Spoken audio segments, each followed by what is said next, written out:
Ada kacang cuy.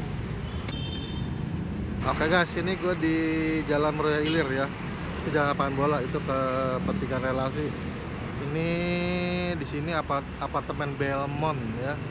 Nah, gue mau ke sini nih. Nah, ini dia. Ada mie gerobakan yang kata adik gue enak. Adik gue tinggal di apartemen sini. Dia jadi sering makan sini, katanya enak cuy. Nah, ini dia namanya mie ayam barokah. Mejanya cuma satu meja kecil ya. Halo bang, satu ya pesen ya. Bang, ini buka jam berapa? Buka jam 10. 10. Tutupnya? 5 sore. Oh, oke. Ini gue minta ceker ya, cekernya sebiji 2000. Gue pakai bakso. Ini kayak kecap. Ini Wonogirian lah. Mie-nya tuh. Ini pakai mie 1001 ya. Ini kata adik gue enak. Gue rekomendasi dia, padahal lidah dia picky loh. Baksonya. Ayam kecap.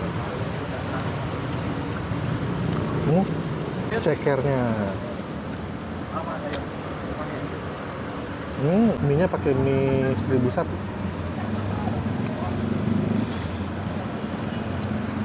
Oke lah, not bad.